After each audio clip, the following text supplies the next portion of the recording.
Tell me if this sounds familiar. Summer is around the corner and it's time you shed off a few pounds, so you decide to start exercising daily. You sign up for a gym membership and start training every single day. A few weeks later, you start to get a little discouraged. You're not seeing any results and you're finding it difficult to stay motivated. So what happens? You quit. In this case, you're struggling to make a change or new habits stick. Likewise, a part of you aspires to become a painter or a writer, but you're struggling to find the time to sit down and do it. You know that you're talented in it and you really enjoy doing it, but anytime you try to get started, you face resistance and shy away. While in the first example, you struggled to maintain the change, in this case, you're struggling to create it. It does sound familiar, doesn't it? So how do you get over this resistance? It's quite simple, actually. Operate the change from an identity-based approach instead of the traditional outcome-based approach. For years, I repeated the same old narrative to myself. Tomorrow, I will write. And for years, I didn't. I couldn't understand why. I regularly journaled in my notebook, but for some reason, I couldn't develop a consistent, committed habit of writing publicly. That was until I began to understand this golden rule of life. Behind every system of actions is a system of beliefs. How do you create change and then make it stick? You begin by first seeing yourself as who you want to become and bridge that image as part of your identity. You begin by first changing your identity and the story you tell yourself, because that's how you'll move from wanting to be a writer to thinking and acting like a writer, from wanting to be an entrepreneur to being, acting, and thinking like an entrepreneur. Or as James Clear put it, true behavior change is identity change. You might start a habit because of motivation, but the only reason you'll stick with one is that it becomes part of your identity. You must make whatever change you want to see as an extension of who you are today.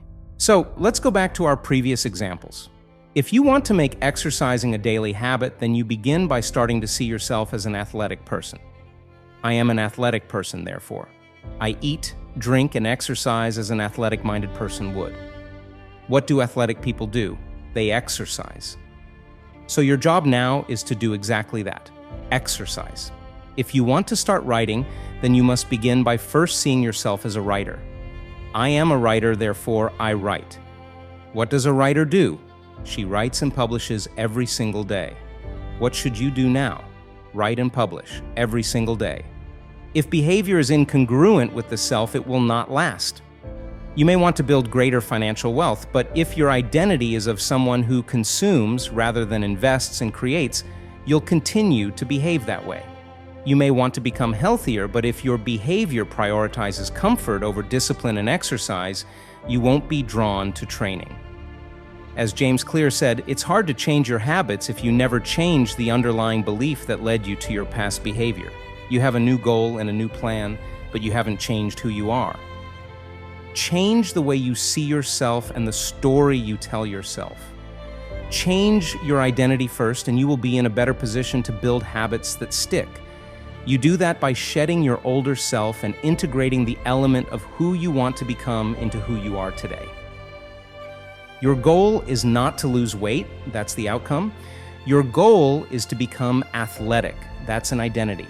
Your goal is not to publish a book. Your goal is to become a writer. Your goal is not to stop smoking.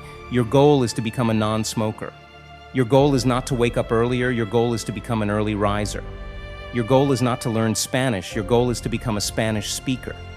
Through the process of becoming, you're building a new identity that you're pleased with. It's an identity consciously chosen by you for you, and when things truly matter to you, you'll be truly committed to making them happen. That's because the more pleased you are about a particular aspect of your identity, the more motivated you will be to maintain the habits associated with it. So ask yourself these two questions. Who do I want to become? What will I have to do every day to affirm it? Do you want to become a painter? Then think, act, and do what a painter does. They paint. Do you want to become an entrepreneur? Then think, act, and do what an entrepreneur does. They are accountable, they take control of their finances, they are constantly learning and actively building a project, not just talking about doing so. This is how you affirm what you believe, and with time, become it. I now see myself as a writer.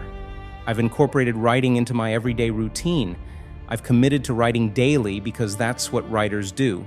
We write, we publish, even when we don't feel inspired to do so.